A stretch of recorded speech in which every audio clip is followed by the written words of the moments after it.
All right, so we're gonna go over Lewis dot structures for chapter 10. We're talking about mostly covalent bonding. So to introduce you, let's talk about the different types of chemical bonds that we have. The first one that we mentioned was ionic bond, where it's plus and minus charge. One atom, and when it loses an electron, it becomes a cation, and then the other one, when it gains electrons, it becomes an anion, and then the plus and minus charges are attracted to each other.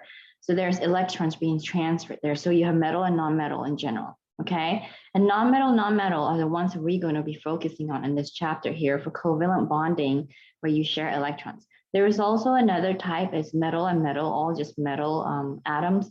And the type of bond is metallic, where electrons are pulled together in a sieve. And then that one here, electron is free flowing, so you can conduct electricity really easily.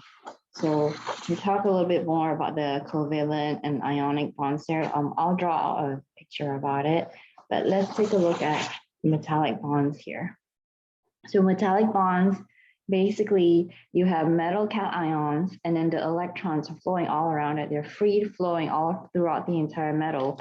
So basically you can conduct electricity really easily that way. Okay, so we have those three bonds: ionic, covalent, and metallic, and we are going to be focusing mostly on covalent bond in this chapter. So I'm going to go ahead and draw out the categories that we want to talk about. So under bonds, we had metallic bond that was separate, but under here, the one that I want to elaborate a little bit about is the difference between ionic and then two branches of covalent, okay? So we have ionic bond. An ionic bond, you have a metal, that's a plus charge, and a non-metal, that's a negative charge. They're attracted to each other. They're separate charges, right? Because one lost electron, one gained electron. And then you have an example of Na plus attracted to a Cl negative. Okay, so right there, that's an ionic bond right there. So you have NaCl as a compound. And then over here, we have covalent bonding. And then we have, it's between non-metal to another non-metal. Okay, instead of transferring electrons to create ions, they are sharing their electrons. So we're going to be drawing a lot of Lewis dot structures in this chapter. So under sharing electrons, under covalent bond, there's two categories. One is closer to ionic, one is not ionic, okay? So the one that's closer to ionic, we call it the polar covalent bond.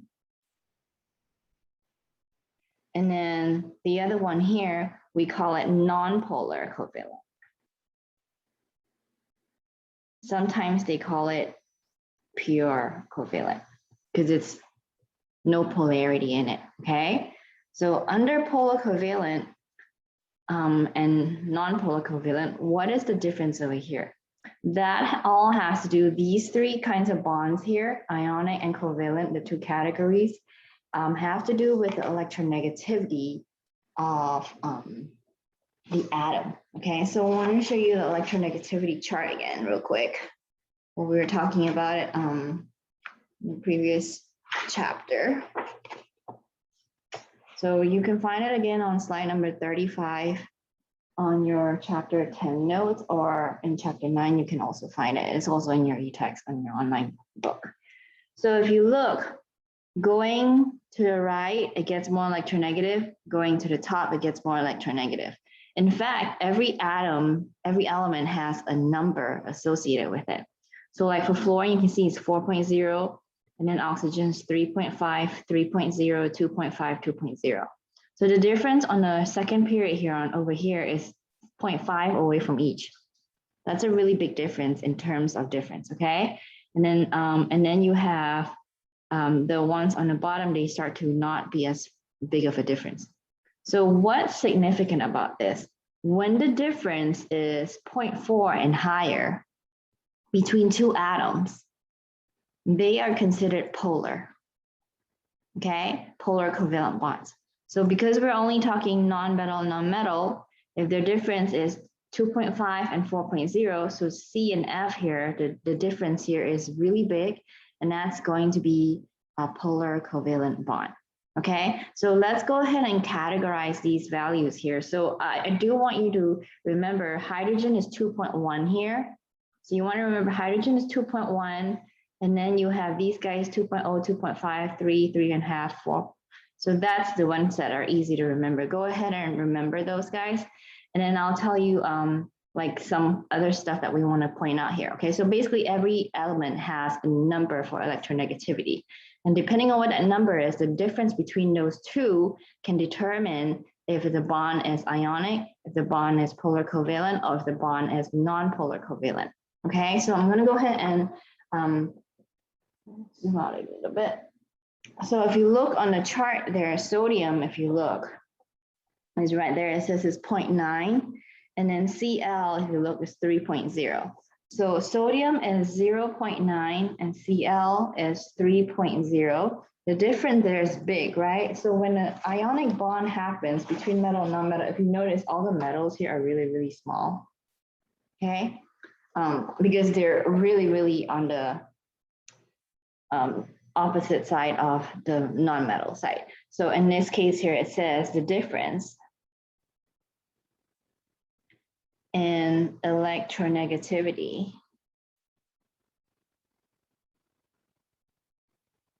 between atoms are higher than 2.0. So like 3.0, 0.9, that's higher than 2.0. So that's how you can tell it's ionic.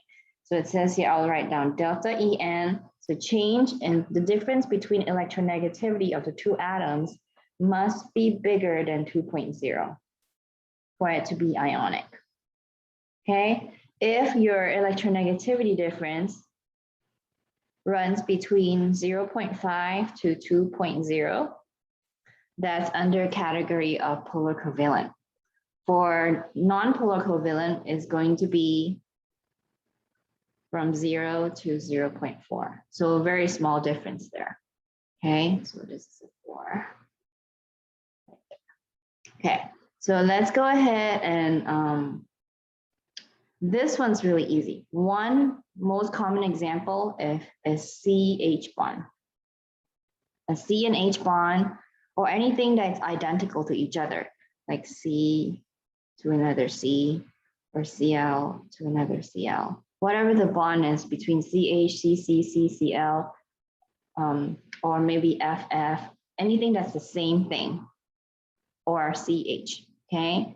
CH here, C and H, H is 2.1, C is 2.5, so it's right at 0.4, so this one's non-polar. These two are all the same because they're the same, the difference is 0. Okay, when they're the same atom, the difference of electronegativity is 0. So all of these are going to be non-polar. If we wanted to draw it out, like and here's another example. So whatever the bond it is, okay, what type of bond, we don't care. As long as it's between carbon, hydrogen, that's non-polar. Carbon, carbon, chlorine, chlorine, fluorine, fluorine, basically all the same, anything that's the same. Oxygen, oxygen, it doesn't matter, bromine, bromine, as long as the same atom and CH, okay? Those guys, the difference in electronegativity is so small, it's gonna be considered non-polar.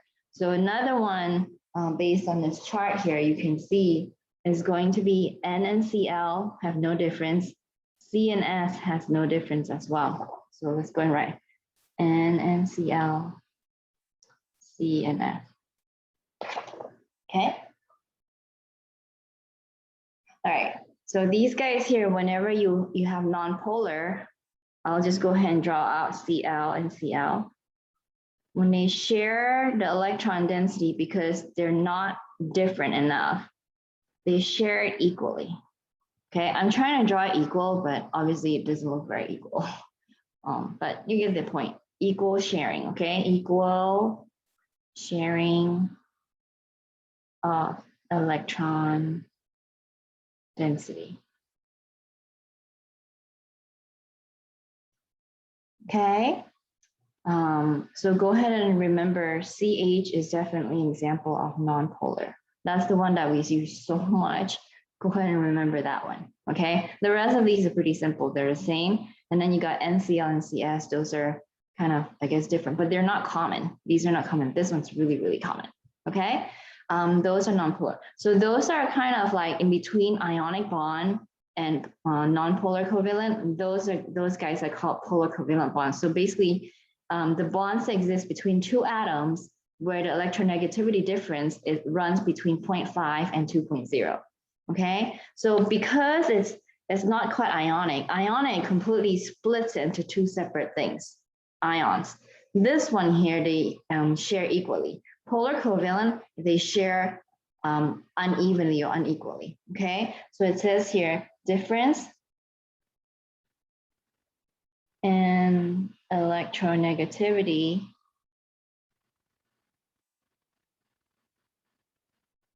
between two atoms are around 0.5 to 2.0. Okay, this is unequal, uneven electron sharing. So basically, in this case here, for example, we have H and Cl.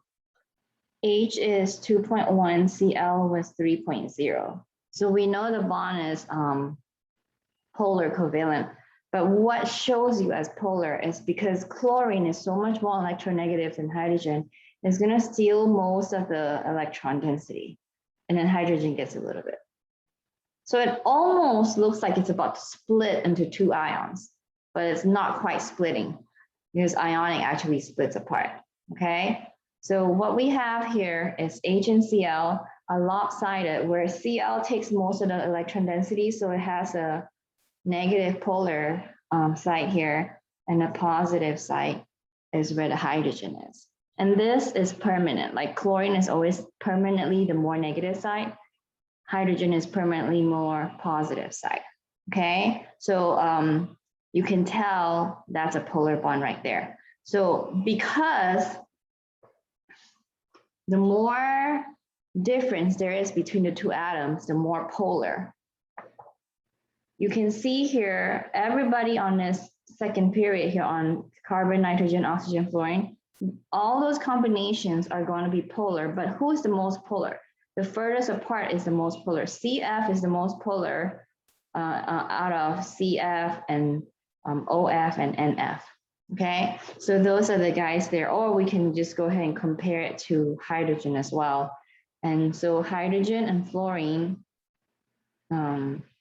that's a really big difference. And then oxygen and hydrogen, nitrogen and hydrogen, and then carbon and hydrogen, you get to a point where you're no longer different enough. Okay, so we have examples of difference in electronegativity. Say, for example, you have O and H, and then you have N and H, and then you have F and H here. Basically, the distance between these guys are getting further and further. Electronegativity is also getting bigger and bigger in difference. Okay, so this one here would be the most polar bond in this series here.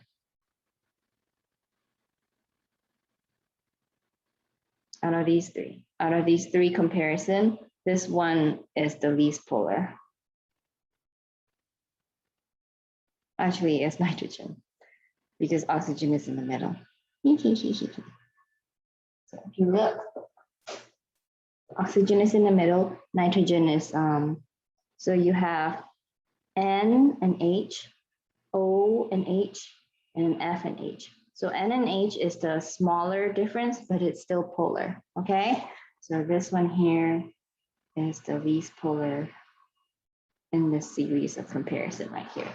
So we want to go ahead and just basically look at the difference. The bigger the difference in electronegativity, the more polar the bond will be, okay? So it's lopsided, remember it's uneven sharing.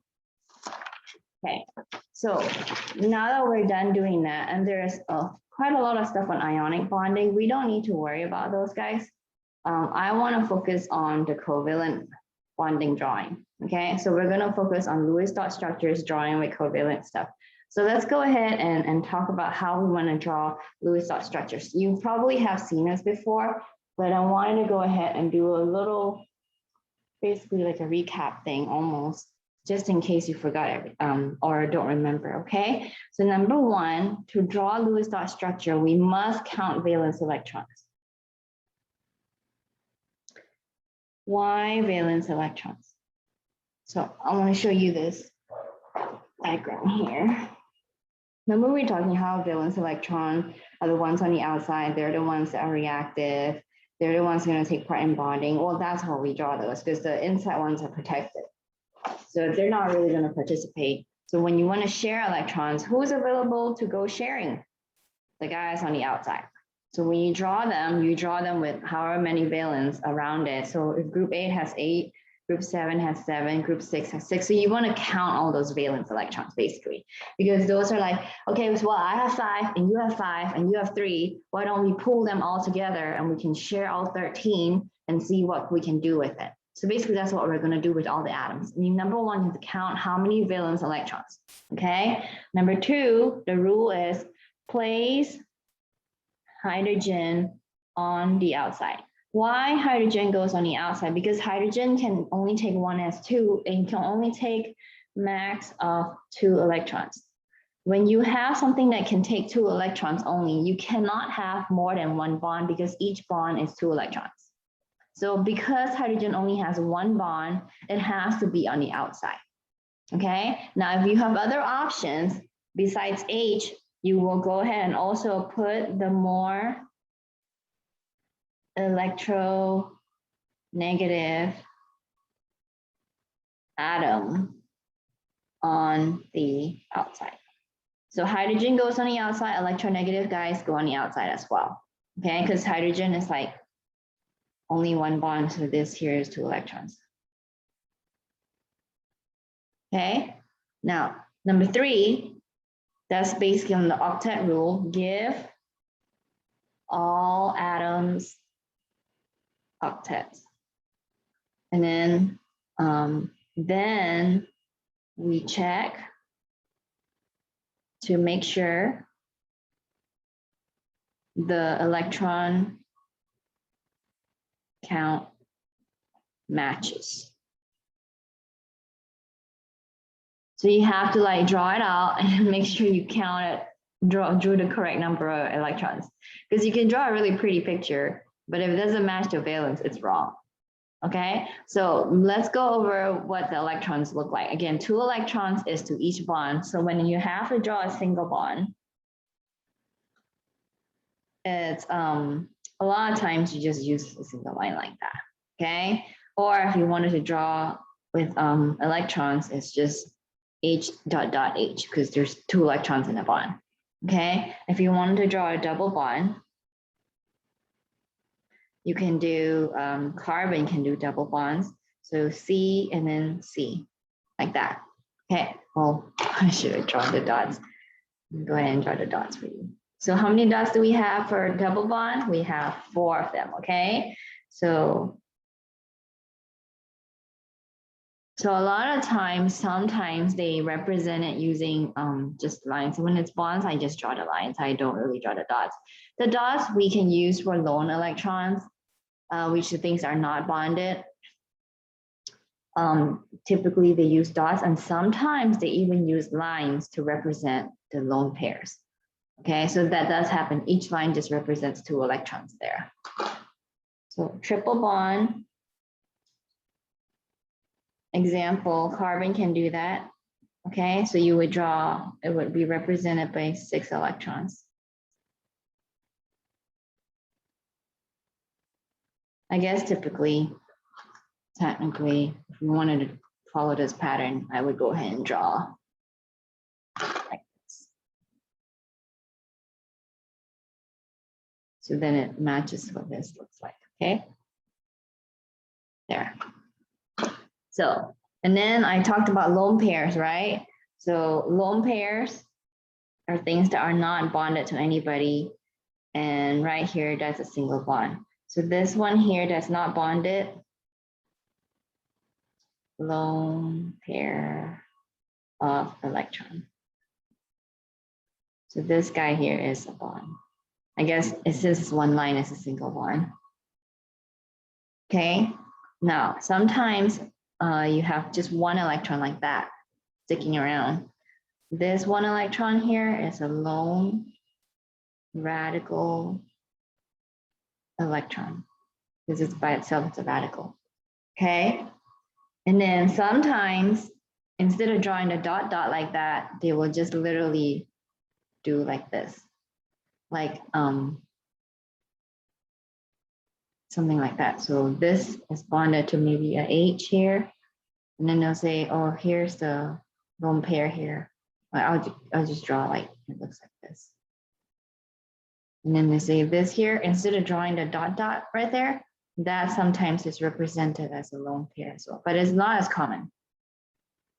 Okay, because it's not bonded to something else. Instead of using dot dot, they use a line. That sometimes happens, but typically is going to be dot dot. Okay, so that's how you can see where the bonds look like.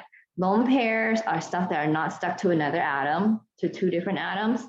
It's just stuck to one atom by itself. Okay, and then you have bonds here represented by solid lines. Okay, so first example we want to do. So here's the rules, and then right now we're just focusing on octets, and then later on I'll tell you guys that can actually break the octet rule and why. Okay, so let's try with this one, carbon dioxide. So let's count how many electrons we have for carbon dioxide, and you want to go ahead and take a look. Carbon dioxide is group 4, oxygen is group 6. So carbon has 4 valence, oxygen has 6 valence. There's 2 of the oxygen, so I will have 4 plus 2 times 6. My total electron is 16. I can't write 16 electrons. Okay, so if I have 16 electrons, I gotta remember whatever I draw, they gotta have octets and they gotta match the total 16, and each one of them will have octets separately after you share all the electrons. So let's take a look at what we can do with this guy.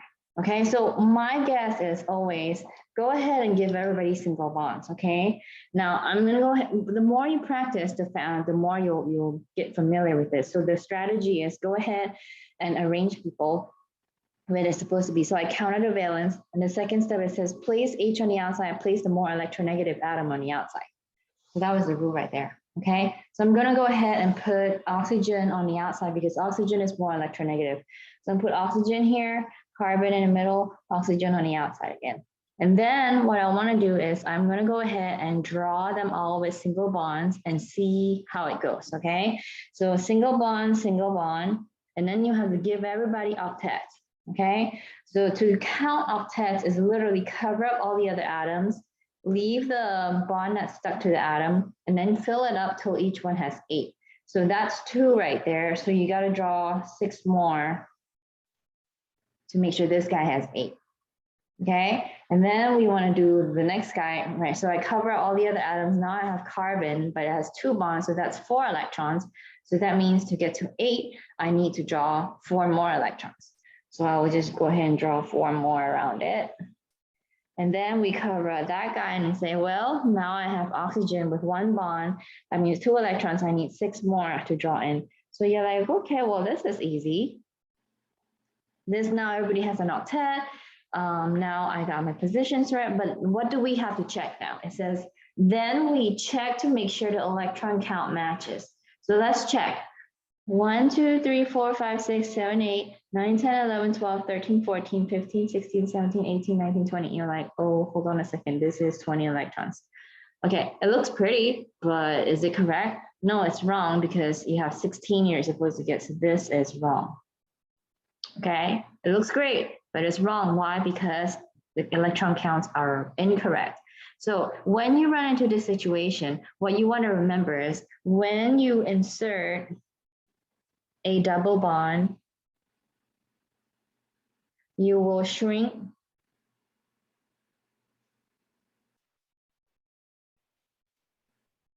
the electron count by 2. And when you insert a triple bond, you will shrink the electron count by 4. Okay, so if I said, well, then I want to go ahead and put in a double bond, but if I put a double bond, I only shrink it by 2. So that's not going to work. I could put a triple bond here, but then that's not really stable for this case here. So I'm going to go ahead and do double bond on both sides.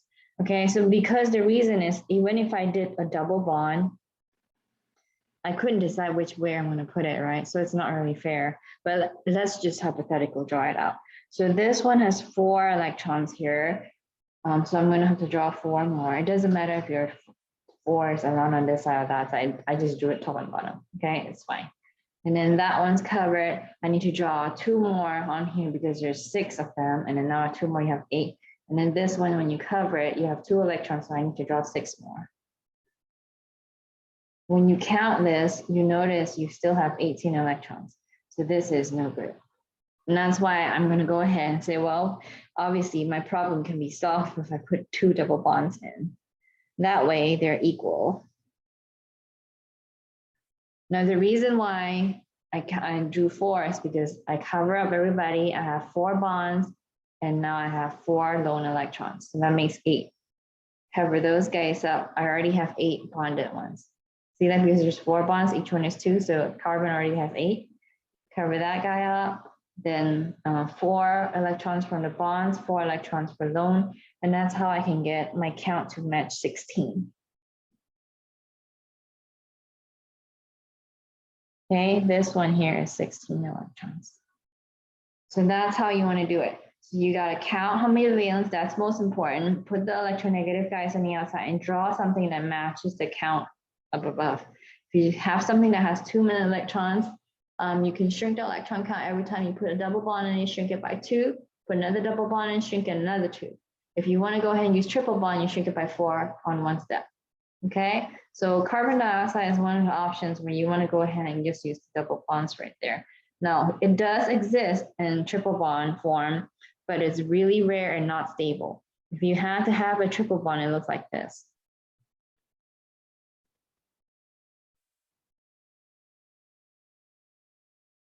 And it's not favorable. Okay, so this one is not stable, so it's not common, but it's potentially an option. Okay, but typically carbon dioxide, that's the structure we go with. Okay, so now that we've drawn one, let's practice drawing a few more. I'm going to show you some patterns you can start recognizing. Okay. So we want to go ahead and draw carbon monoxide since we just drew carbon dioxide. Let's go ahead and do that. We have 4 electrons from carbon and 6 electrons from oxygen. So my total is 10 electrons. Agree? Because carbon is group 4, oxygen is group 6. We just looked on a periodic table earlier, so we know that total is 10. Now, if I went ahead and drew it with single bond, this is what it would look like. And I have to draw electrons all around it. Because again, cover it up, now I have 8. Cover it up, now I have 8. Because 2 of them were from a bond, 6 of them you have to draw in. But you're like, you know what, this doesn't work because this one has 14 electrons. Now I need 10. So this will not work because I only have 1 bond and there's only 1 option. Remember, how can we shrink the count by 4? We put a triple bond in. This one will give me 10 electrons because triple bond, 6 electrons, draw 2 more. Triple bond, 6 electrons, draw 2 more. Then I have 10 electrons. So this is the correct structure for carbon monoxide that has 10 electrons. Okay, so that's one. Let's draw another one. This one we want to do ammonia, NH3. Okay, ammonia, N is group 5. Right there. H is group 1, so 1 electron. So 5 plus 3 times 1 equals to 8.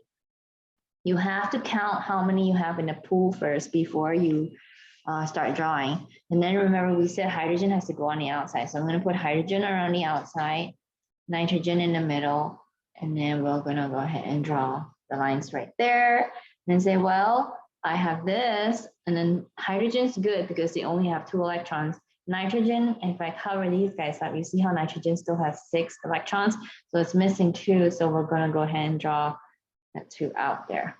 Okay, so that's what nitrogen Lewis dot structure would be, because this here is 8 electrons, so this is good.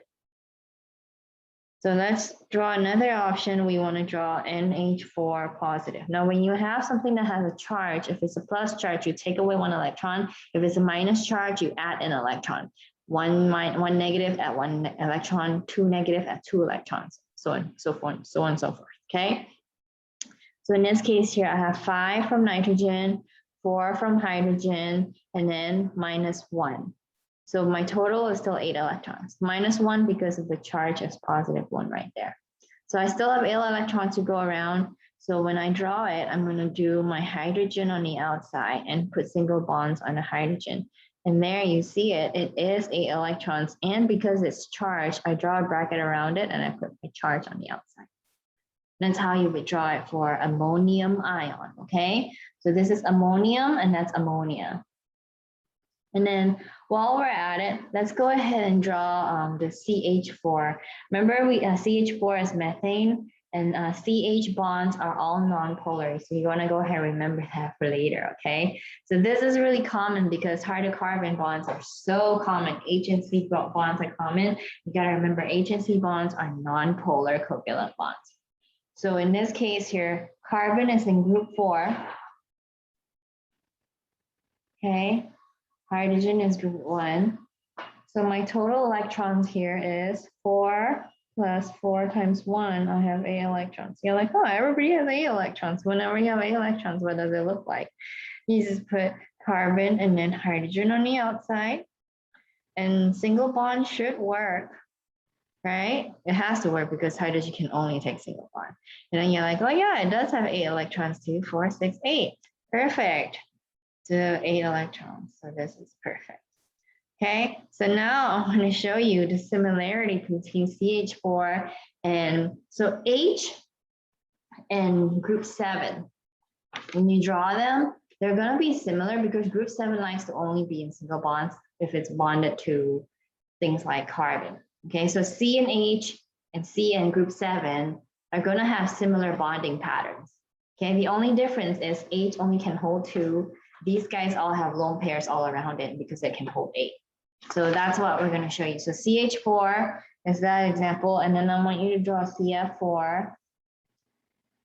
And then we'll also draw CCl4. This is similar. And then while we're at it, I guess we draw in the bottom. We can do CBr4. Right? So Br, Cl, F. And then let's go crazy. Now we want to mix it up. CH2, Cl2, and then we'll mix it up. CH, Cl3. But you can remember, you can replace the Cl with Br, F, or what I, doesn't matter. They all look about the same. So I want to show you CF4 and how CH4 looks. So CF4, when you count electron, is 4 plus 4 times 7 because halogen is in group 7 valence. So you have 32 electrons, okay? So you see this guy here, same electron count, 4 plus 4 times 7, 32 electrons. And then you notice here, this guy is also the same. So I'm gonna go ahead and do that too, 4 plus 4 times 7, 32 electrons. So you start seeing a pattern. They're all the same electron counts. That means the drawing is gonna look exactly the same. The only difference is you replace F with Cl and Br.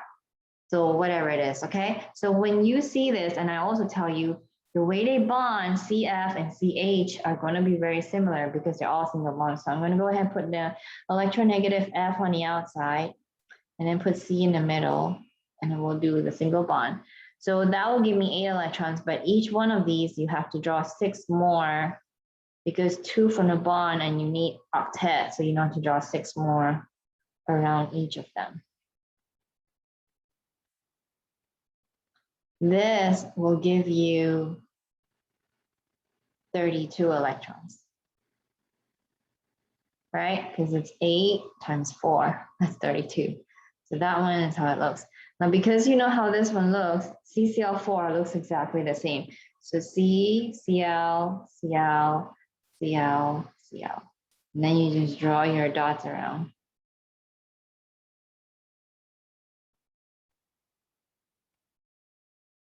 That's also 32 electrons. Okay, CBr4, exactly the same. C and then Br, Br, Br, Br.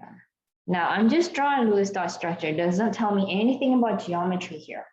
I'm just drawing it out just to show you how the electrons will be distributed. Okay, so we have the next chapter, chapter 11, we start talking about geometry. So this one also has 32 electrons. So you see the pattern here, CH4 looks the same, CF4, CCl4, CBr4, and then if you start mixing them, CH2, Cl2, or Br2, or I2, or F2, doesn't matter, whatever it is, you can change that part, right? I mean, what you would end up calculating is this one is 4 plus 2 times 1 plus 2 times 7. Okay, you end up getting 20 electrons here. So in this case, you can draw C and then H, H, and then Cl, Cl. The Cl, you'll need to draw out the lone pairs. So the total in here is 8 times 2, that's 16, and then 18, and then 20. So yes, this is 20 electrons, we're good. So you see how they're like pretty similar. So one thing you can remember, carbon can take 4 bonds. Carbon can, do single bonds with H and halogen. So that's a pattern you can recognize. So this one here is chloroforms, and you can see here 4 plus 1 from hydrogen, and then 3 times 7. That'll give you a total of 26 electrons, 26.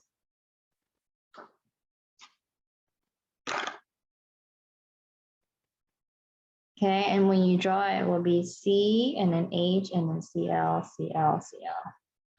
And it doesn't matter where you put your Cl and H right now because we're just drawing it out. We are not talking about geometry. So I'm just drawing it out, okay?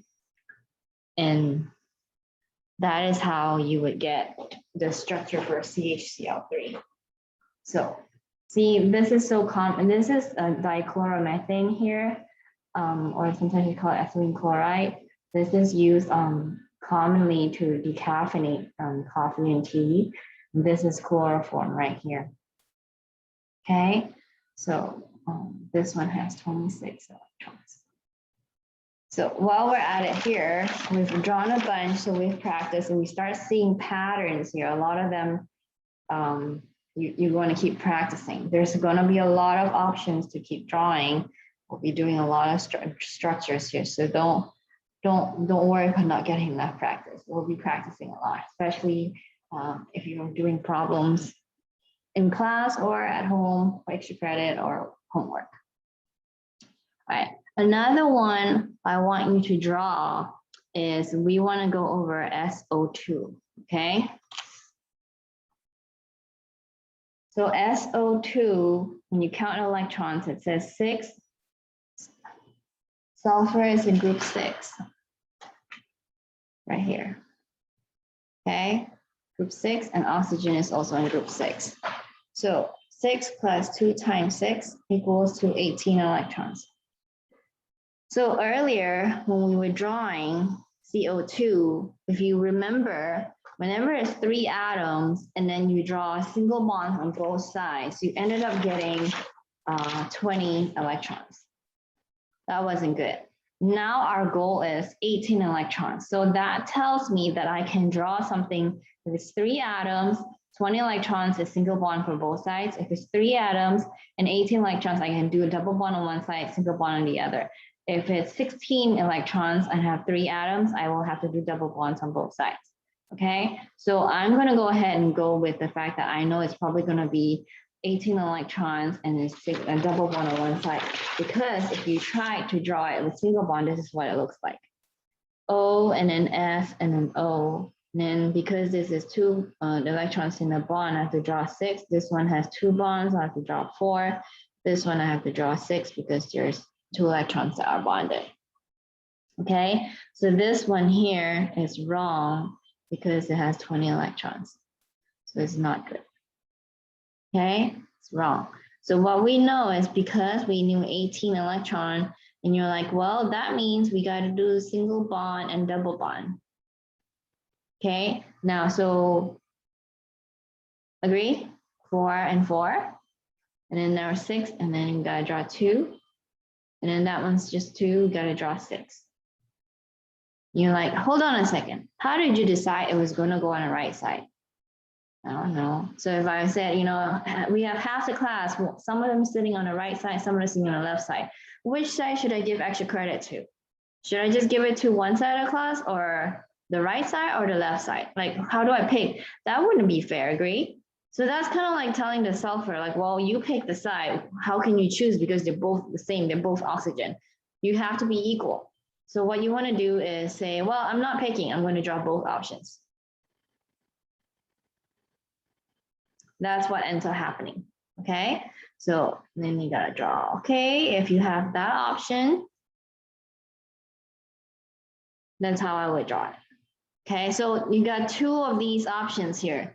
Both of them give you 18 electrons. So they're good. So these two here are called resonance structures. Okay, resonance structures are when you can't decide where to put your double bond and you want to be fair, so you go ahead and put them on different arrangements and draw all your options out. Okay, so resonance structures are basically structures where electrons are arranged differently. Electrons meaning bonds or lone pairs. In this case specifically, we're referring to the double bond placement. Okay.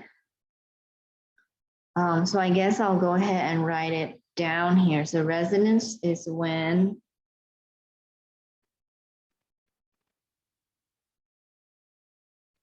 electrons are arranged differently. Okay, if you're doing lab, there's something they also ask for isomers. Isomers happens when atoms are arranged differently. In this case, you can't really arrange it different because they're the same. O and O are the same. So we have no chance of having an isomer. If you have O, S, O, and maybe an N here, then yeah, you can say, well, sometimes maybe I want to put the N here, I want to put N here. That really depends on the structure. Okay. But in this case here, we have a resonance going on. Now, when you do a resonance, does that mean 50% of the time is this form, 50% of that form? That's actually not true, okay? For resonance structures, they found out that if you took a sample and you froze this guy, crystallized it, and you measure the bond length. So what you can tell about bond length is single bond is the longest and the weakest. It's like long and floppy, basically. Okay. Double bond is reinforced, but it's shorter. So shorter and stronger because it's reinforced. There's like two things holding. Triple bond is the shortest and the strongest. Okay. So when they measured the resonance for this guy, okay, they found out that the sulfur and the oxygen on both sides are identical. The actual molecule, okay, is not half the time right side, half the time left side. That's not the case. The actual molecule is a hybrid of all resonance structures. So that means in this case, you have two resonance structures. The actual molecule is a hybrid between these two. Okay, so like you have a black dot and a white dot and you get a baby, it's going to be a black and white high chances. So basically it's like a hybrid. Okay, So as a resonance structures, all of them hybridize and you kind of get a happy average. So when they measure the bond lengths are equal on both sides. Isn't that crazy? And then it says it averaging to a length between a single bond and a double bond. So basically, like if a single bond is 10 and double bond is 20, these guys are probably at 15 because they're smack in the middle of it. Okay, so that's what resonance means now. You are drawing resonance. Doesn't mean half the time is this, half the time is that. It means that the true molecule is actually an average, a hybrid of the two resonance structures. And then this was proven because they measured the bonds itself, and it was a hybrid. Both sides are the same. The bonds are between single and double bond length. So here's another option. You have O3. O3 is in groups, oxygen is in group 6, so 3 times 6. We have 18. You're like, hold on a second. This is 18. That was 18. So that means for this guy, it looks exactly like that. Okay. So again, you will draw the same picture. So you start recognizing trends when there's 3 atoms and there's 18 electrons. You start recognizing some patterns. Okay. So that's one resonance, and then you have another resonance option, whereas the placement of double bond is slightly different here. Okay, both of them have 18 electrons. So 18, 18, and these are resonance structures. Okay. So resonance structures, remember, it's not half the time on the right, half the time on the right, half the time on the left. It's basically an average of these two. Okay, so let's draw more examples here. So we were doing 18 electrons, right? You saw how 18 when it's 3 atoms, it's single and double. And then we had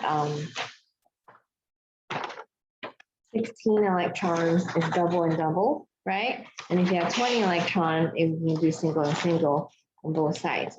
Let's try doing some other kinds, and I want to show you the similarity between these 3 guys, okay? So I have, the next one I'm going to draw is a polyatomic ion. It's NO3 negative. So this is nitrate ion. I want you to go ahead and count how many electrons we have. And then after that, we want to go ahead and draw, we have space out here. I'm going to do SO3. And then down here, I want to do CO3, 2 minus. So that's nitrate, and that's carbonate. Okay, those are my ions, and then there's SO3 here. So one thing you can know is these guys all have the same electron counts. Okay, so let's count. Nitrogen is group 5 plus 3 times group 6 from oxygen plus 1 electron. My total here is 24 electrons, okay? So that's good. I have 4 atoms and I have 24 electrons. What about this one? 4 atoms, how many electrons? 6 plus 6 times, or 3 times 6. 3 times 6. 3 of the oxygen, each one is 6, so you get 24. See how that's like similar? 4 atoms, 24 electrons. This one also is 4 atoms, 24 electrons. It says here, carbon is group 4 plus 3 times oxygen, and then plus 2. Again, you have 24 electrons. Okay, so chances are these 3 guys look the same. If they have resonance, the resonance are the same kinds. Okay, so what I would say is I want to go ahead and put single bond in and see how many bonds how many electrons I can have. Okay, so my first guess is to put single bonds. So N, O, and O, and O. Sorry, my O is like, this one's really close, but they're all supposed to be same. So single bond means I have to put lone pairs on everybody. 6 on each of the oxygen, 6 electrons, because I need 8 total. When you count here, that's 8 times 3, 24 plus 2, you have 26 electrons. You're like, too many. So because you have two too many, just two extra, you can put a double bond in. And you're like, so which one do I put my double bond on? You're like, well, I can't decide. Let's draw all three. That's the thing. And the molecule will be a hybrid of all three of them. So at one point, maybe your nitrogen is double bond to one on the right side.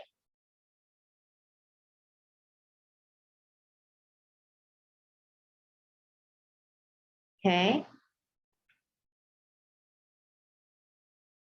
That's 24 electron, 8 times 8, 8 plus 8 plus 8. That will give me 24. 8 times 3 is 24. Okay, so that's one option. What's my other option? Maybe my N is double bond to the top.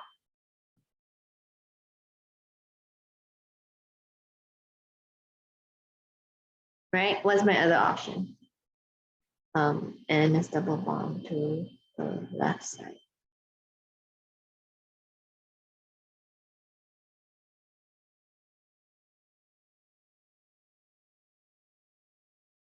Oh, I forgot to draw that. Okay. So that means if you know it's 4 atoms and there's 24 count, this one looks the same, this one looks the same. So when I draw it out, it's going to look like that. It's going to go S, O, O, O, double bond on one of them. Fill in the blanks with the electrons. So this is not ion, so you don't need the bracket. I guess you can draw it because we're doing resonance structures. It doesn't have a charge on the outside though, okay? So we have that. And then the other option is you have your, now remember, we're not drawing dots for this middle guy because there's already 8 electrons on there. 1, 2, 3, 4, 5, 6, 7, 8. So sulfur doesn't need it. So neither does nitrogen because it already has 8. So the next option is SO on the top and on the sides. Okay, that's another option. And then the other option is SO on the left side.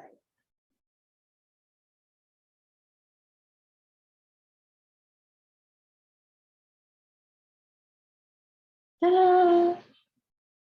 Okay, so you start to see patterns. I want you guys to start recognizing patterns so it'll be easier. So another thing I can say is, well, I guess we could go crazy and draw like, O4. I guess you could put O in the middle here too. And that would give you the same electron count. So like you can do SeO4, that would look the same, right? I mean SeO3 as SO3, the same thing.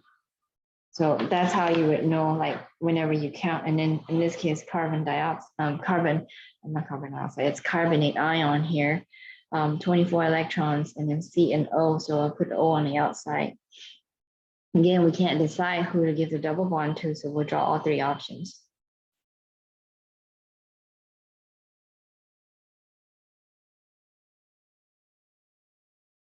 That's the charge on the outside. So my other option is C to the top.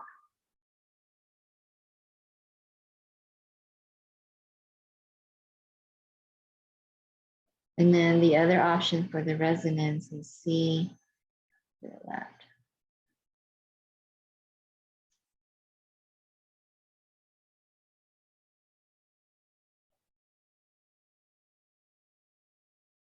So those are my resonance. Now remember, resonance, the true molecule is a hybrid of all the resonance structures. Okay, always remember the actual molecule is a hybrid of all the resonance structures.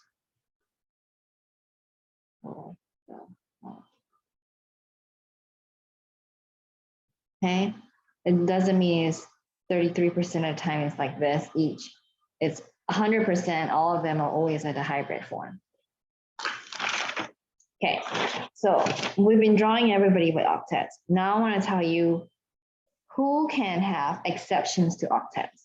Okay, So basically anybody in period 3 and lower. So period 3 is over here, right? Everybody below that on period 3 can have expanded octet. Period 1 and 2, these guys are so little, they cannot have an expanded octet. It's impossible. Okay, only period 3 and below, I guess, below on a period table or bigger periods, 4, 5, 6. Okay, so, but anyway, all these guys on the bottom here can have expanded octets. Now, how can you tell who can, why is an expanded octet or incomplete octet? Like some of them have more. Expanded octet is period 3 and high, bigger and lower, or everybody below it. Sometimes they have incomplete octet. They have less than 8 actually, and they're stable. So why in the world are there so many exceptions to the octet rule? There's something called formal charge, okay?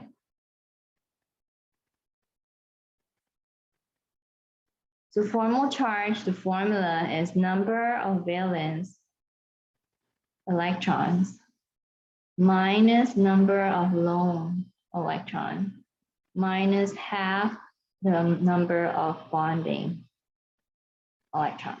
Formal charge is for every single element, kind of like oxidation states, every single element has it, okay? So the way you do it is you calculate formal charge for every single element in the molecule there and see what the most favorable combinations. The most favorable combination is everybody has a 0. Okay, they prefer zeros. And if you have to put a number on them, you put the more negative on electronegative atoms. Okay, so I'm going to go ahead and write out the requirements down here. So it says favorable formal charge combination. Okay, every atom is 0. They prefer every atom to have a 0 formal charge. If there are non-zeros, put the negative formal charge on the more electronegative atom.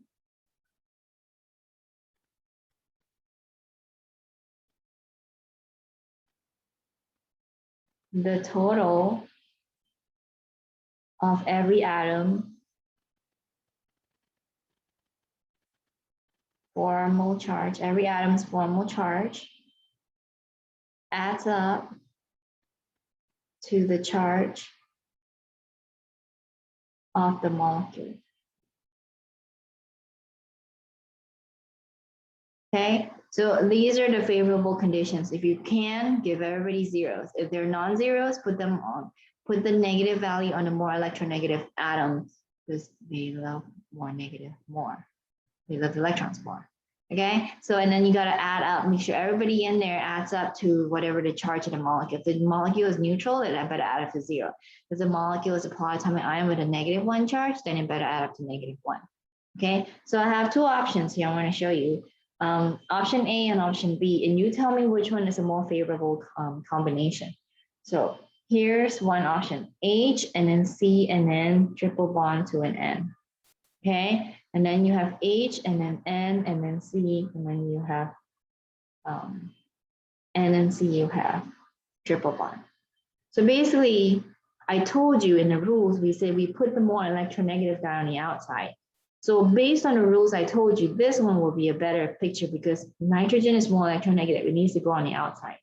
Nitrogen can't go in the middle because carbon is less electronegative. Carbon should be in the middle, nitrogen should be on the outside. So we kind of already knew that. Okay, so to pick favorable charges, I would say A is going to be a better structure compared to B, but when you can tell easily by looking at the formal charge. So I'm going to go ahead and calculate the formal charge. I write down the formula. It says valence minus lone electron minus half of bonding electron, right? So each one of them will have a number.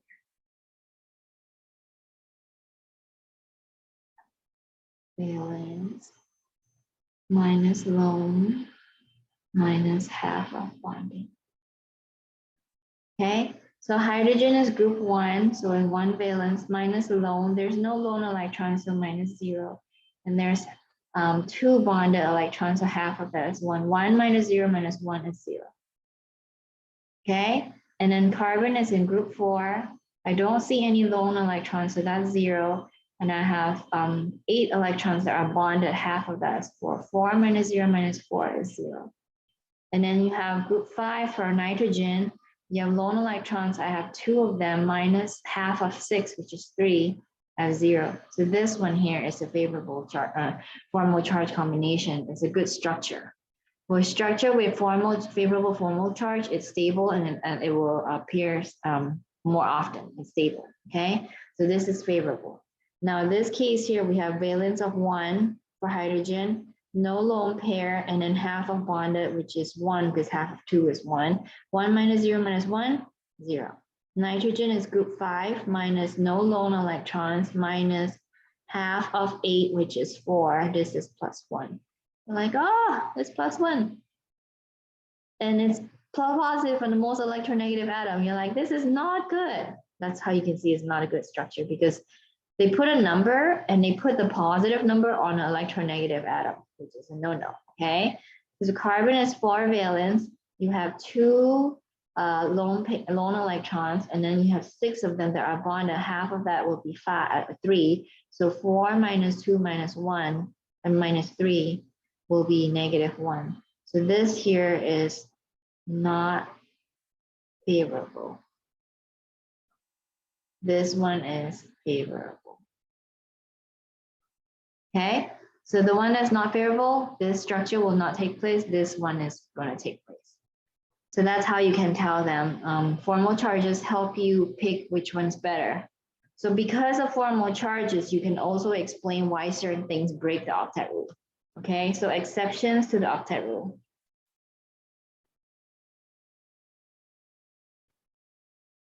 Okay, so you have incomplete octets. But even though they're not all 8, they're actually still good formal charges. So what's in our example here? Boron is okay having 6 electrons. Okay, so we can do Br on Bf3, BCl3, and BH3. Guess what? They're gonna look exactly the same. So I want to show you that, okay? So it's group 3 plus 3 times 7. So you get 24 electrons. And you're like, okay, 24 electrons, and then you have BCl3, so it's also the same 24 electrons. This is the same groups. BH3 will be 3 plus 3 times 1, and there's only 6 electrons here.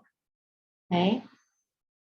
So if you wanted to draw it out, 24, you'll be like, well, I literally just can put single bonds, and then that will give me 24. And again, typically earlier before this, we needed to draw a dot here to make it go to octet, right? But boron is okay having 6 electrons. You know, but it's not an octet. But it's okay because the formal charges are good.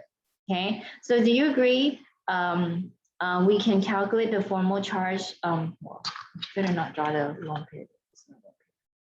There's no lone pair here. Okay. So this boron will have its formal charge, and then fluorine will have its own formal charge, and each of these fluorine are the same, right? So I'm just going to do my fluorine once. So B and then F. Okay, my boron, the formula is valence minus lone minus half of bonding. Okay, so valence is 3 minus lone 0 minus half of bonding is 3 because it's 6 of them. So it's 0. Fluorine is 7 valence minus 6 lone electrons, and then half of 2, which is 1 and 0. You see how the formal charges are good? And that's why this one's stable. It's okay having 6 because formal charge combination is favorable. Okay, so it's okay. And then you do the same thing. You can draw BCl3, so BClClCl. And then we do the same thing. That's 24. And if you calculate the formal charge of this guy, BnCl, boron is 303, right? Follow that same formula. That's 0. 7 minus 6 minus 1, also 0. So that one's also good. Okay, and then we want to look at BH3. It's BHHH. So you don't even need to fill it up because it's only got 6 to go. And the boron here again is 3 minus 0 minus 3. So that's 0. H here is 1 minus 0 minus 1. Agreed? So that's also 0. And that's why the formal charge is good there. Boron is okay having 6. Boron is also okay having octet. It can take an octet when you have enough electrons to go around, but it's okay having 6 electrons also, because you see all these guys that have 6 here, the formal charges were good. Okay, so that's why you can break the octet rule. Number 1, incomplete octet, you can prove it's good by using the formal charge calculations. Okay, so now another exception is when you have radicals. When you have a lone radical, you're not going to be able to get even electrons because you need 8. Radical only have like 1, and give you like a separate one like that. So radical electrons, and you have just like this here. This is a single electron instead of a pair. So that's what a radical will look like. Lone pair would be like this. Okay, so sometimes you have radicals that you can draw out, and we'll be doing some problems on that. So actually, I think if I can find them.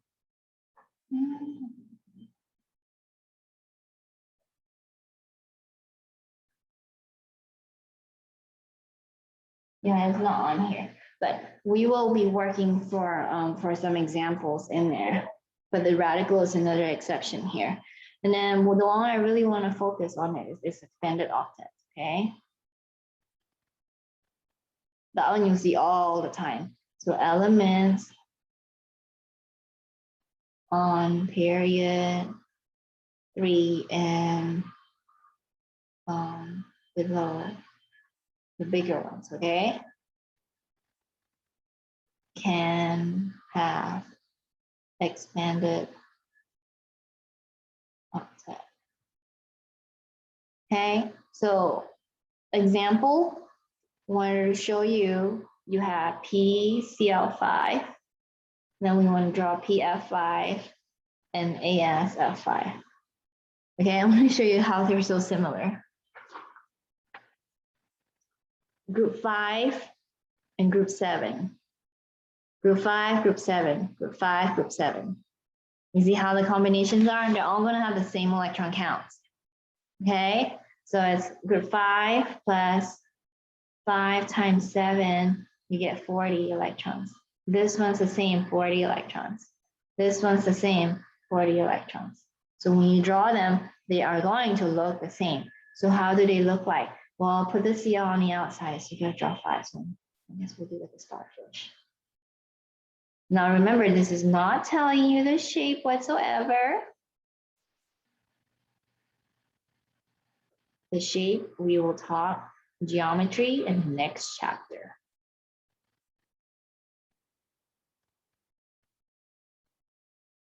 Again, I can easily replace it with F or Cl or Br or whatever, okay? And it will look the same. So now we have to draw all the lone pairs. Why do I draw 6 on all of them? This is Cl, I don't know why I wrote C. F. So each one takes 6 because they were single bonded. And when you count, it does give them 40, okay? Because it's each one is 8 and there's 5 of them. So all total, you have 40.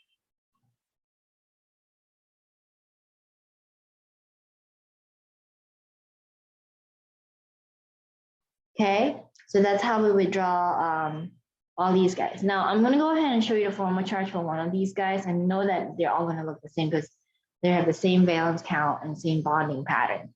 So P and Cl, remember it's valence minus lone minus half of bonding.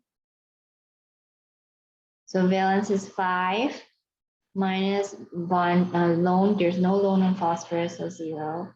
Half of bonding, so half of 10, which is 5. So that's 0.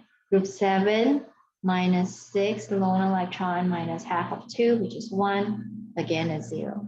So you see how it's variable.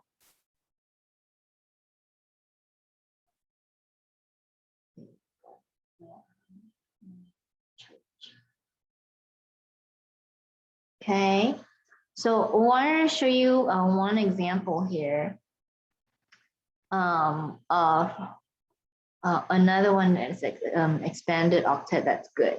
Okay, so for SO4, 2 negative. So SO4 2 negative this is period 3 and under, so S can have expanded octet. Okay, so if you were to draw SO4 2 negative, obeying octet rule, so we'll do one obeying octet, and this one is expanded octet. We'll see the difference, okay? So obeying octet rule will be S, and then, so let's count electrons first.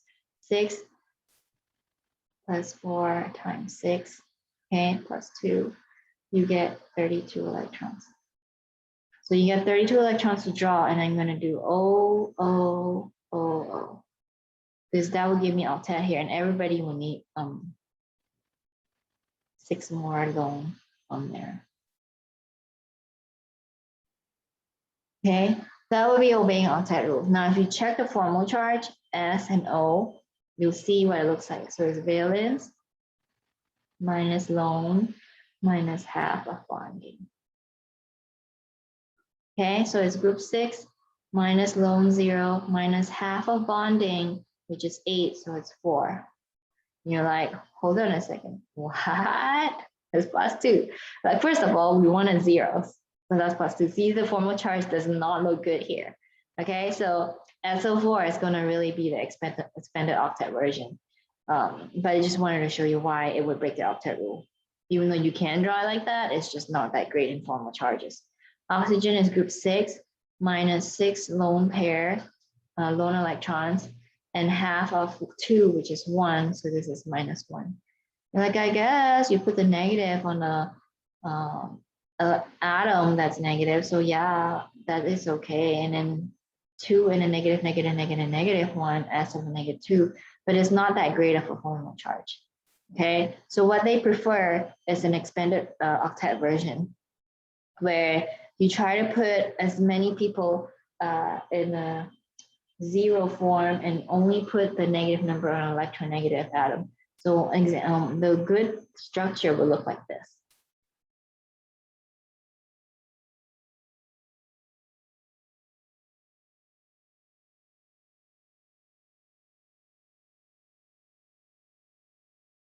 So this one also has 32 electrons.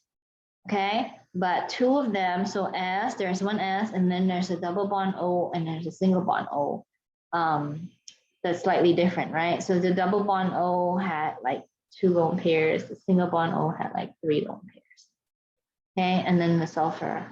So we're going to calculate formal charge. So it's valence minus lone minus half of bonding. So valence for sulfur is group 6 minus lone 0 minus half of bonding. So 1, 2, 3, 4, 5, 6. So it's 6 of them. So it's 12 electrons. Half of 12 is going to be 6. You're like, woohoo, it's 0. Okay. And then we want to do a look at the double bond guy. So double bond oxygen, 6 valence, 4 lone electrons. Half of 4 is 2 for the lone. So it's 0. You're like, yay, another 0. So that's good. And then this one here is 6 valence minus 6 electron. I guess I'll just leave the minus. I don't know. since I didn't invite it for the other guys. And then minus one more because it's a bond, half of 2 is 1. So you get -1. That adds up to negative because there's -1, -1, 0, 0, 0. That adds up to -2. So this one here is a good formal charge. Favorable. Okay, so that's how you can see things are breaking the octet rules here. So one last part before we go on. So now we learn a lot of the stuff. We talked about resonance, we talked about isomers, and breaking octet rules and formal charges. So make sure you guys practice, a lot of practice on drawing and counting. Now remember, this has absolutely nothing to do with the shapes yet. The next chapter is when we talk about shapes, okay? So now I want to switch gears a little bit and go back to a little bit about calculations, kind of like breaking bonds and forming bonds, okay? So I'm going to draw out the Lewis dot structure for these guys. So CH4 plus Cl2, I'm going to draw the molecules right underneath here, okay? CH3Cl plus HCl. And then CH4 looks like this. So we already drew this earlier, so I'm just going to go ahead and draw it out for you. Cl2, it looks like this. Because there's 14 electrons, okay? And we count there as 14 right there. And then CH3Cl, we kind of drew something similar, right? It was CH, and then H, and then H, and then Cl. And then you got to do the lone pairs on the Cl. This one here also has 14 electrons. So make sure you double check that. 4 plus 3, 7 plus 7 is 14. Okay, and HCl will have 8 electrons here because group 1 and group 7. So HCl looks like this. Okay, now there's a chart in the appendix, okay, where you can tell what the bond energies are. Remember, single bond is the weakest and the longest, long and flimsy and weak. Double bond is stronger, so we went on it earlier. So it'll be higher energy. Triple bond is even higher energy, but there's a list of bond energy. So I'm going to go ahead and write it out. So bond energy. Okay, bond energy for C, single bond to H, is 414 kilojoules per mole. C, single bond to Cl and Cl, single bond, is 243 kilojoules per mole. The reason why this one is smaller because the bond length is longer. Chlorine is a lot bigger atom radius. So the radius is bigger, the bond is longer, therefore it's weaker, so it's lower in energy.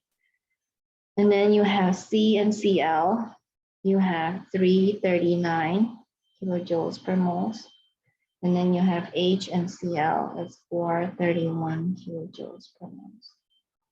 Okay. So in this case here, you want to remember, if you want to break something, like say I'm telling you, okay, I have this pen here, I want you to break it. Would you have to put energy? Like you have to basically put your energy in this pen and try to break it, agree? So when you have to put in energy to break something, it's a positive sign because you need to put in energy, is put in money in your bank account, positive sign, okay? So anytime you break a bond, it's a positive sign. So breaking bond, positive sign, because you got to put in energy. Forming bond is the opposite. The reason bonds form is because it comes down and stabilizes. So it's negative sign, it loses energy. So it comes down to a lower level, it's more stable. Okay, so you have to put in energy. This one releases energy to a more stable, lower state. Okay, so for me to do this reaction, what are the bonds I have to break in order to make some bonds? I have to break this guy. I have to break this guy. Agree? Once I break those two, I can form one of this and form one of that. Agree? So I have to break 1 mole of C to H, break 1 mole of Cl to Cl, and then form 1 mole of CCl and then form 1 mole of H2Cl. Agreed? So now if you wanted to calculate the delta H, all you do is you remember breaking bond is a positive sign, forming bond is negative sign, add them all out together, you got your answer. Okay, so it's break 1 CH, so it's positive 414, plus break another 1 Cl,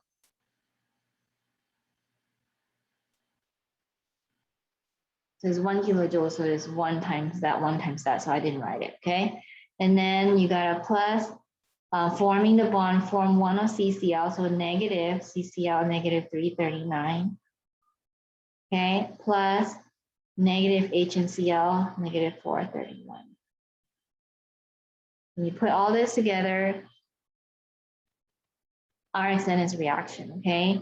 Delta H RxN equals to negative 113 kilojoules. And if it's negative, what sign is it? This means it's exothermic reaction, okay? So that's one example. Let's do another example here that instead of just 1 mole every time, we have multiple moles, and I want you to go ahead and work on something like that as well. So this one here is CH4 plus 2H2O. I'm like, oh, there's 2 moles. I have to draw 4H2 and CO2. So when I have these guys, I like to draw multiples of it because sometimes I forget. If I don't draw them out, I forget to count them. You can note whatever you gotta do, you do what you gotta do, but I have to draw them out, otherwise I forget. So I'm gonna draw it out, okay?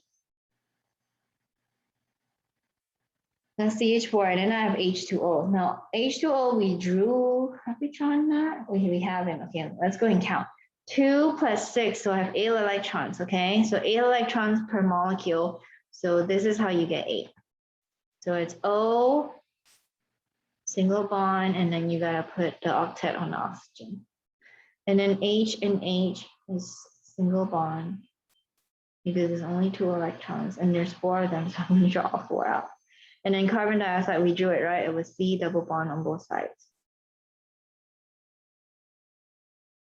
Okay, now you have to decide what's the delta H reaction. So I'm gonna go ahead and give you all the bond energies. So bond energy chart, it will be given C single bond H. Actually give some space between that. C single bond H is 414 kilojoules per mole. O single bond H is 464 kilojoules per mole. And then H to H is 436 kilojoules per mole. C double bond O is 799 kilojoules per mole. Okay, so you see how common CH bonds are. Remember, CH bonds are the non-polar bonds, okay? And that one is also non-polar because it's H and H is the same thing. Just want to remind you before we go to the next chapter, because that's going to be a big, big deal when you have to figure out how polar versus non-polar bonds, okay?